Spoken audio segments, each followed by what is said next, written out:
Boa noite, amada igreja, paz do Senhor. Vamos abrir as nossas Bíblias no Evangelho de Mateus, capítulo 9, versículo 9.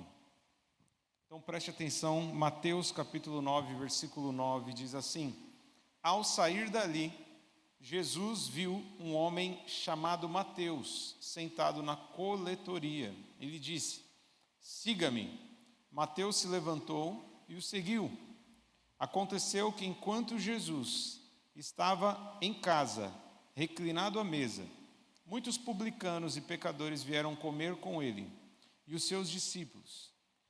Vendo isso, os fariseus perguntaram aos discípulos dele: Por que o mestre de vocês come com publicanos e pecadores? Ouvindo isso, Jesus disse: Não são os que têm saúde que precisam de médico, mas sim os doentes. Vão e aprendam o que significa isso. Desejo misericórdia, não sacrifício, pois eu não vim chamar justos, mas pecadores. O tema da mensagem essa noite é misericórdia sim, sacrifício não. Você pode repetir comigo? Misericórdia sim, sacrifício não. Quem aqui já se sentiu julgado ou discriminado alguma vez na sua vida? Levanta a mão. Sentiu que as pessoas te olharam de uma forma assim, talvez te condenando por alguma atitude, por alguma coisa que você fez, ou às vezes até pela sua aparência, você se sentiu até meio constrangido, com mal-estar, porque as pessoas de repente com um olhar, às vezes até com palavras, tentou diminuir você e julgar e condenar você no pior sentido possível. E o texto que nós acabamos de ler aqui mostra sobre um dos 12 discípulos, um daqueles que se tornaram os 12 apóstolos, Mateus. Ele viveu isso na pele. Em Mateus 9:10, vai falar que Jesus estava comendo com publicano e pecadores. Jesus estava comendo com muitos publicanos e pecadores.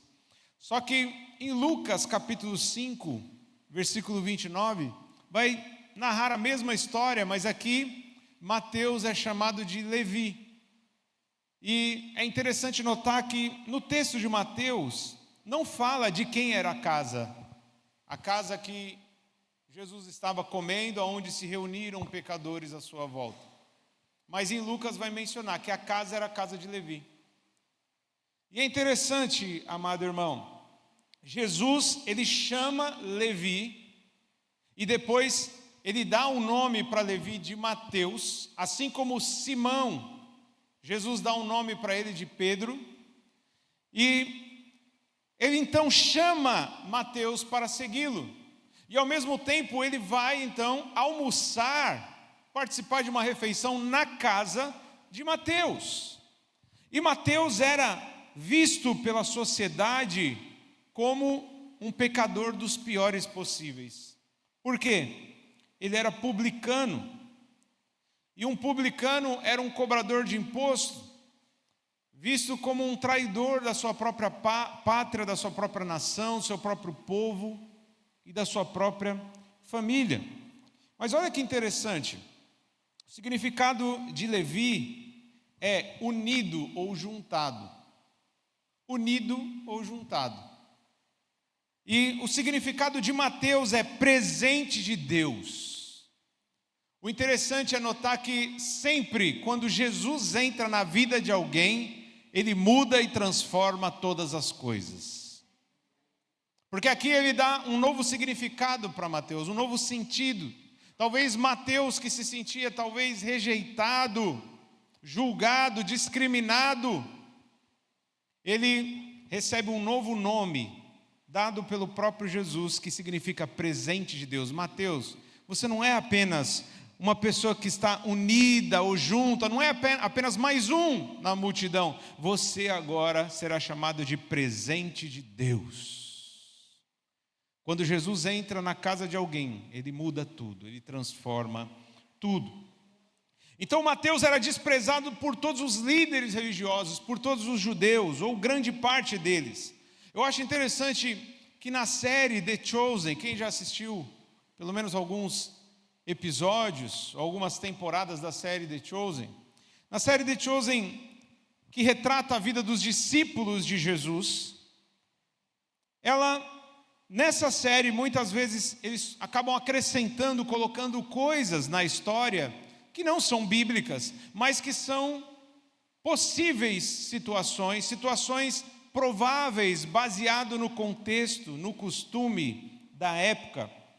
Então, quando vai mostrar Mateus, eu acho muito interessante que ele mostra então uma situação provável, apesar de não ser bíblica, mas é uma situação muito provável, que mostra que ele pode ter enfrentado problemas dentro da sua própria família.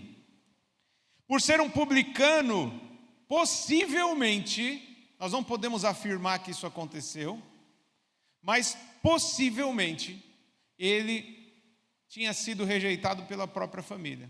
Possivelmente o seu pai tinha vergonha daquilo que ele se tornou. Possivelmente a sua própria mãe, por mais que mãe é mãe, ela com certeza não estava feliz com aquilo que Mateus se tornou. Não era isso que os seus pais esperavam, então possivelmente ele sofreu rejeição e abandono dentro da sua própria casa, da sua própria família. Isso a série, ela mostra, claro, a gente sabe que não é bíblico, não tem uma prova de que isso realmente aconteceu, mas baseado nos estudos do contexto, da história, da época, isso era algo comum entre os publicanos. Porque eu vou te explicar o que é um publicano. Imagina alguém que está sendo oprimido. Você é judeu e está sendo oprimido pelo Império Romano, certo?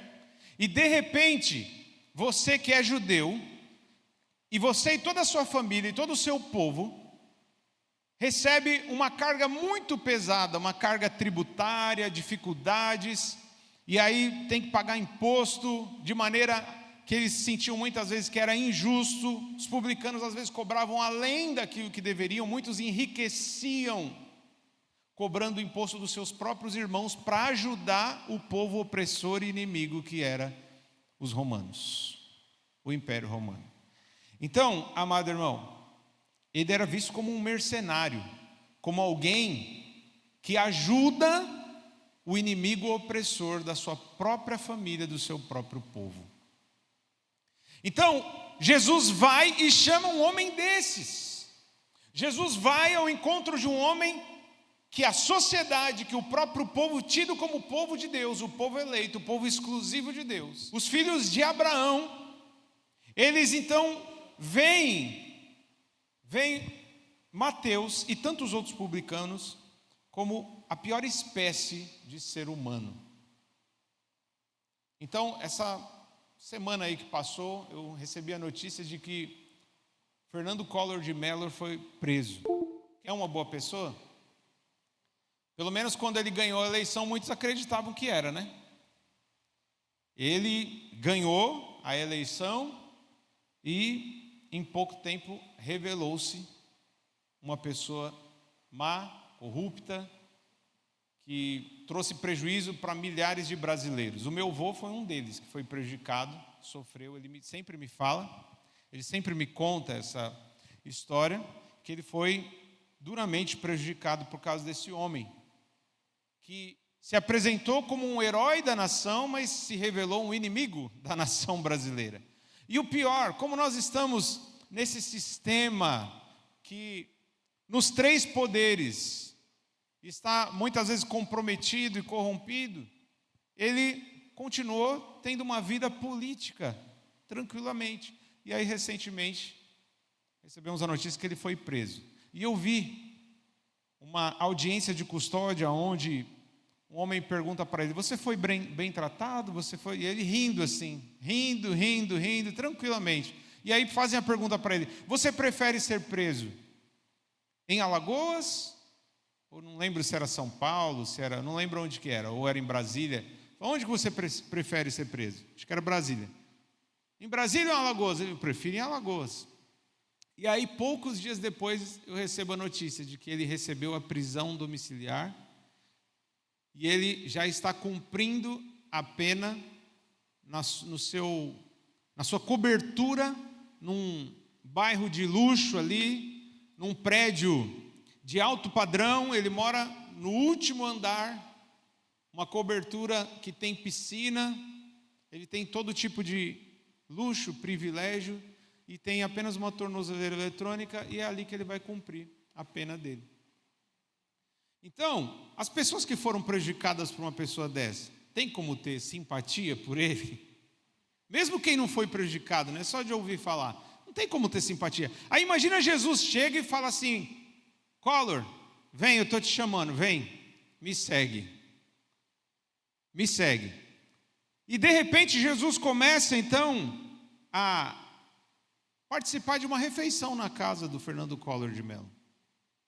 E a sociedade brasileira, e os cristãos ou não, vão falar: meu Deus, será que Jesus não sabe que esse cara, o que ele fez? Será que Jesus não sabe que esse cara é um bandido, que esse cara é um corrupto? Como pode? E aí junto, na mesma refeição, começa a vir outros corruptos. Aí você vai vindo, Paulo Maluf, e aí vai, né? A lista grande. Um monte de político começa a participar do mesmo banquete. E aí os pastores vão falar assim: não é possível. Já pensou se aparece o Lula, inclusive, lá? Aí muitos iam ficar felizes, outros iam falar assim, principalmente a maioria dos evangélicos, né, a maioria dos pastores fala: não é possível. Jesus está almoçando com o Lula. Será que Jesus não sabe o que ele fez? Né? Então, irmãos, Jesus, ele chamou talvez a pior espécie de pecador vista pelos judeus, pelo povo de Deus naquela época. Então, amado irmão, o primeiro ponto da mensagem é: Jesus não exclui pecadores. Amém? Jesus não exclui pecadores. Jesus chama um publicano pecador, vai almoçar na casa dele, se juntam um monte de outros pecadores, e os pastores da época, que eram escribas, fariseus, saduceus, ficaram tudo escandalizados, horrorizados com Jesus. E quando Jesus explica o porquê ele estava almoçando com pecadores, ele afirma, baseado no texto que nós lemos, que os pecadores eram como doentes, como pessoas doentes, e Jesus era como um médico. Só precisa de médico quem está doente. E um doente, ele só pode ser curado se um médico for até ele e oferecer ajuda, e oferecer o seu conhecimento para curá-lo. Porque imagina um médico que tem muito conhecimento, que teve muito sucesso no seu trabalho, ele vê pessoas doentes, ele fala: não, eu não quero nem chegar perto dessas pessoas, eu vou me afastar dessas pessoas. E aí Jesus, ele fala bem claro para os fariseus: eu não vim buscar as pessoas que já estão curadas, eu vim buscar os doentes, eu vim buscar os pecadores. É isso que Jesus está falando. Então ele tem que se aproximar para curar. E aqui já fica uma lição para cada um de nós, meu irmão. Jesus nos chamou para pregar o evangelho, para sermos testemunhas. E ele não pediu para você testemunhar para crente, ele pediu para você testemunhar para aquele que ainda não conhece. Quem é crente não precisa de testemunho. Quem é crente e já se converteu, está salvo. No máximo vai ouvir alguma mensagem para edificação, para exortação, consolação. Mas a nossa missão é pregar o evangelho a toda criatura. E a nossa missão é pregar o evangelho às piores espécies de pecadores, que as pessoas muitas vezes não querem nem chegar perto. As pessoas se afastam. Mas Jesus nunca se afastou. Os pastores da época de Jesus se afastavam, mas Jesus se aproximou. Jesus se aproximou como um médico para curar as feridas. É interessante, meu irmão, que muitas vezes um médico, ele precisa sentir o cheiro podre, muitas vezes, de feridas infeccionadas. E é óbvio que isso é incômodo, né? Ninguém quer. Às vezes tem pessoas que não têm coragem nem de ver uma cirurgia, nem assistir por um vídeo, quanto mais estar lá fazendo. Você tem que ver uma cena que muitas vezes é terrível e sentir cheiros que muitos não querem sentir. Então Jesus estava lá, Ele estava lá, vendo a sujeira, vendo o fedor do pecado. Ele não estava cego, ele não estava ali omisso diante da situação, das pessoas que ele estava chamando, das pessoas com quem ele estava ali almoçando. Então, meu irmão, como discípulos de Jesus, nós precisamos seguir os seus passos e nos aproximar dos pecadores na intenção de restaurá-los. Amém? Jesus quer que eu e você continue a sua obra, restaurando, transformando pecadores em pessoas justificadas, santificadas pelo sangue de Jesus, pelo poder da palavra de Deus, o poder do Evangelho. Segundo ponto, quem se enxerga não exclui. Amém? Quem se enxerga não exclui. Jesus, que era perfeito, não excluía pecadores. Quem somos nós para excluir? Jesus era perfeito e não excluía nenhum pecador. Quem somos nós para excluir pecadores? Precisamos nos enxergar, precisamos fazer um autoexame. O apóstolo Paulo, naquele texto conhecido que fala sobre a ceia do Senhor, 1 Coríntios 11, 28, ele fala: examine-se cada um a si mesmo. Nós precisamos, meu irmão, para a gente ter um pouco mais de empatia, misericórdia, precisamos enxergar o que está dentro de nós, antes de apontar ou nos escandalizar com o erro, o pecado das pessoas que muitas vezes estão longe de Deus. Não significa que seremos omissos ou coniventes com os pecadores e os seus pecados. Podemos e devemos confrontar, amém? Podemos e devemos confrontar os pecadores, mas em amor, visando a restauração. Lembrando de Jesus diante da mulher adúltera.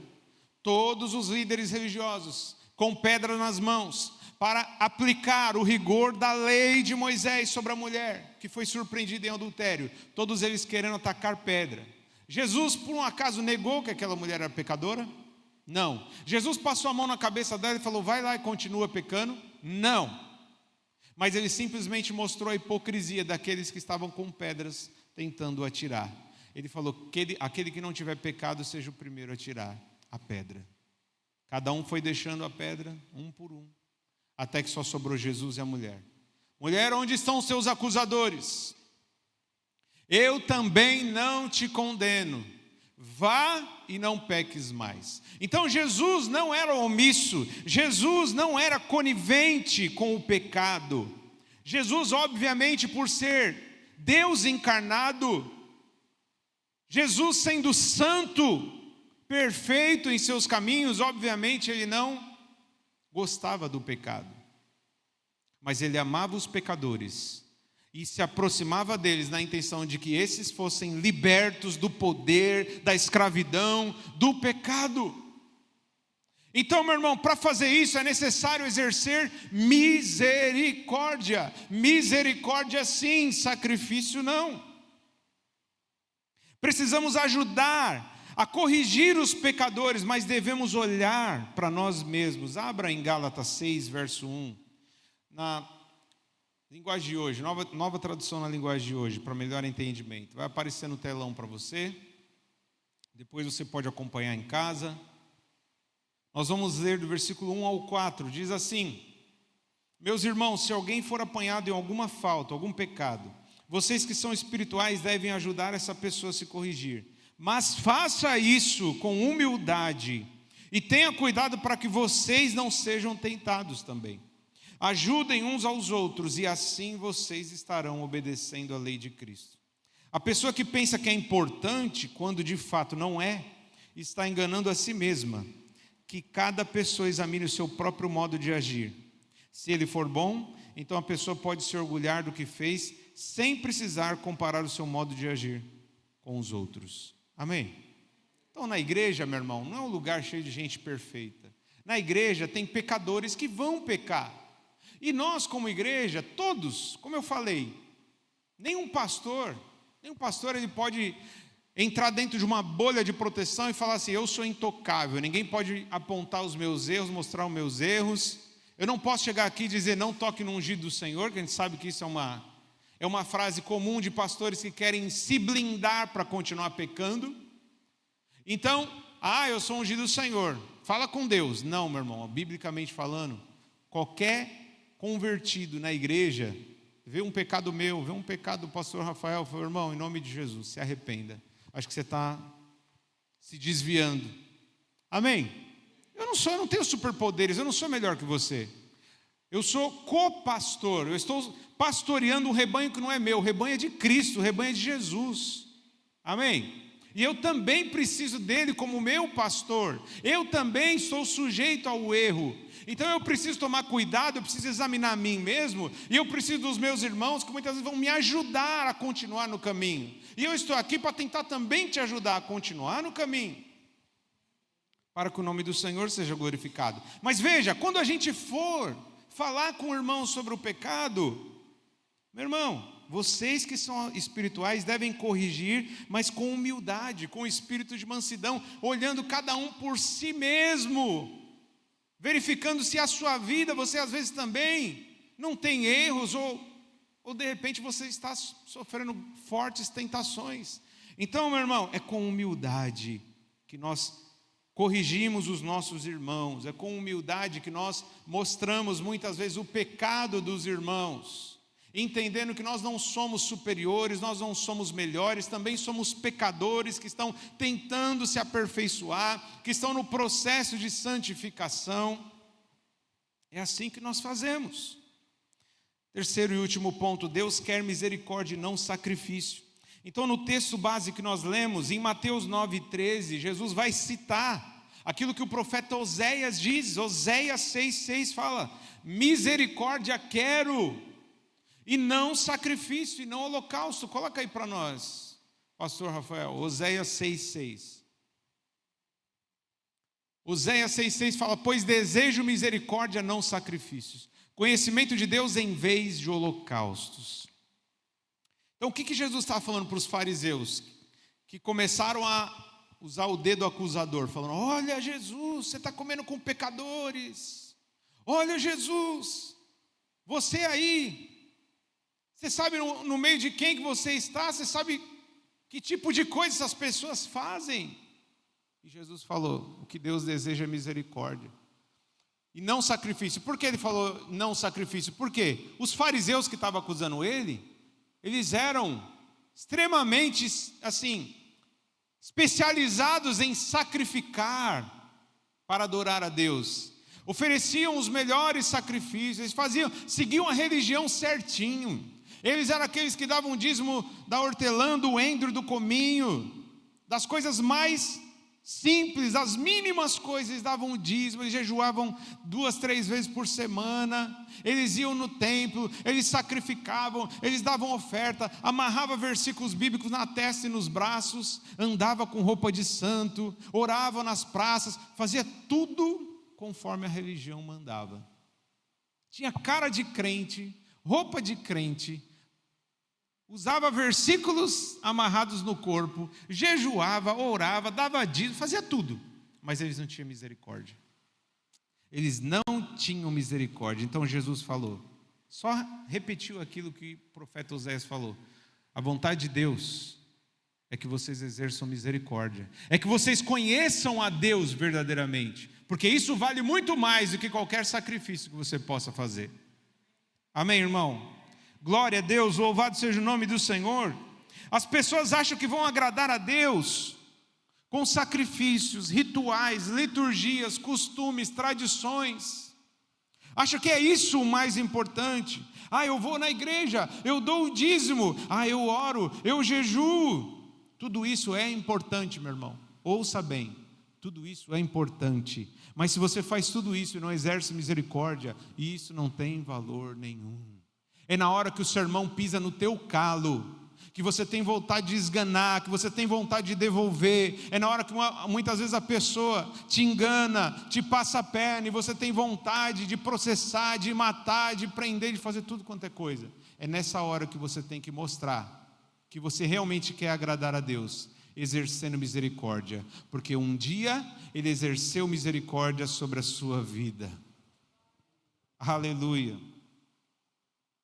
Então, meu irmão, mais importante do que qualquer coisa que você faça na igreja ou na obra de Deus, o que Deus está esperando de mim e de você é a misericórdia. É se você tem capacidade de pagar o mal com o bem, de socorrer até mesmo aqueles que muitas vezes fizeram mal para você, de perdoar os que te magoam, os que te ofendem. É isso que o Senhor espera dos seus filhos, é isso que o Senhor espera da igreja. Ele não está nem aí, meu irmão, para a quantidade de dinheiro que a gente coloca aqui. Ele não está nem aí para os louvores que nós cantamos. Ele não está aí nem aí se a gente leva uma Bíblia debaixo do braço. Se a gente não exerce misericórdia, se a gente não perdoa aqueles que nos ofendem, nenhum sacrifício tem valor para Deus.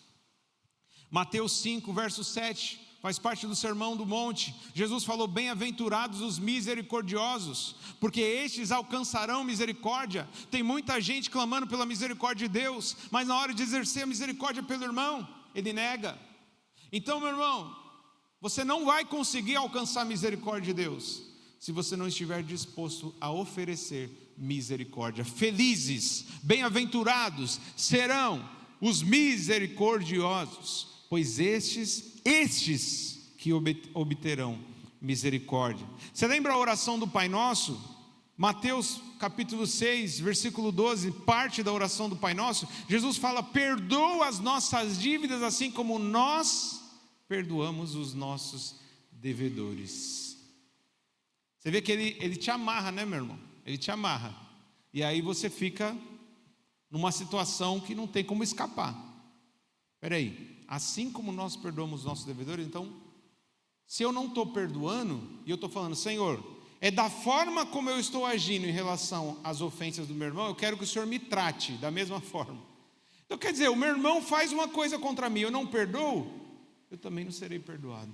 No versículo 14 ao 15, Jesus, ele continua explicando, já acabou a oração do Pai Nosso, e Jesus continua explicando: pois se perdoarem as transgressões uns dos outros, o Pai Celestial também perdoará vocês. Mas se não perdoarem uns aos outros, o Pai Celestial não perdoará as transgressões de vocês. Está claro aqui, né, irmão? Eu não estou falando para você que vai ser fácil. Não é fácil. É por isso que o Espírito Santo foi derramado sobre a sua vida. Ele é o seu ajudador. Ele é aquele que torna possível aquilo que humanamente é impossível de fazer. Ah, porque você não sabe o que fizeram para mim. Você não sabe o que essa pessoa fez para mim. Irmão, eu posso não saber, mas eu sei quantas coisas já fizeram contra mim. E somente na força do Espírito Santo, somente com o fruto do Espírito é que eu consegui perdoar. Mesmo sem vontade, mesmo sem querer. Muitas vezes o sentimento era ódio. Mas eu falei: eu rejeito isso em nome de Jesus. Está perdoado. E a gente vai e faz o bem, mesmo as pessoas que nos causaram algum mal. É isso que o Senhor espera de cada um de nós. E aí, nós como crentes muitas vezes ficamos escandalizados. Reparamos em tudo que o nosso irmão faz, né? Nossa, olha aquele irmão ali, olha o que... A gente fica reparando no cisco, no olho do irmão. E Jesus falando: por que você não olha para a trave no seu olho? Por que você não olha para a viga? Mateus 7, do verso 3 ao 5, fala isso. Você fica reparando em coisas pequenas, coisas bobas, errinhos bobos que o seu próximo faz. E você não percebe porque não se examina a si mesmo. Porque você não faz uma autoanálise. E aí você não percebe que você às vezes está numa situação pior do que esse irmão que você está escandalizado. Então, amado irmão, olha primeiro para os seus erros. Depois você começa a pesquisar o erro dos outros. Em Mateus 18, verso 21 ao 35, não dá tempo de nós lermos tudo aqui, depois você pode ler em casa. A parábola do servo incompassível ou do servo impiedoso. Vai falar, meu irmão, sobre um servo que devia 10.000 talentos para um rei. Eu fiz a cotação aproximada. Sabe qual era a quantia? Sabe qual era a quantia que esse homem devia para o rei? Aproximadamente, proporcionalmente, 600 milhões de reais. 600 milhões de reais. Era uma dívida impagável. Ele precisava trabalhar 10 mil anos para pagar a dívida se ele tivesse a diária de um trabalhador braçal, um trabalhador normal, que ganha por diária. Ele precisava de pelo menos 10 mil anos para pagar. Ele ia conseguir pagar? Na época não existia Mega Sena, não existia, tá? E mesmo ganhando na Mega Sena, eu não lembro de no Brasil alguém ganhar perto desse valor, né? Então, 600 milhões de reais ele devia para o rei. E aí, o texto vai dizer que, por ele não ter condições de pagar essa dívida, ele, a esposa e os filhos teriam que ser vendidos como escravo, como forma de pagamento da dívida. Ele teria que ser escravo, mas ele pediu o socorro do rei, falou: por favor, tem misericórdia de mim. E o rei teve misericórdia dele. Aí ele sai livre, feliz da vida. Oh, maravilha, eu devia 600 milhões, jamais ia conseguir pagar. Eu e minha família teríamos que ser escravos, mas o rei bondoso, misericordioso, ele me perdoou a minha dívida. Ele teve misericórdia de mim. E aí, quando ele está saindo, ele encontra uma pessoa que deve para ele 100 denários, que, fazendo uma conversão aproximada proporcionalmente, era o equivalente a mais ou menos 15 mil reais. 15 mil reais, que seria 100 dias de trabalho. 100 dias de trabalho, é possível pagar, não é? Imagina que a diária de um trabalhador, seja uma doméstica, um servente de pedreira, mais ou menos uns 150 reais, não é isso? De 100 a 150 reais. É isso, irmão Júlio? Então, ele precisava de apenas 100 dias para pagar. Era uma dívida pequena, insignificante, perto dos 600 milhões. E aí, da mesma forma, o rapaz que devia para ele, falou assim: olha, por favor, me perdoa, tem misericórdia de mim, eu vou pagar, mas tenha paciência. Não quero saber. Guardas, prendam ele.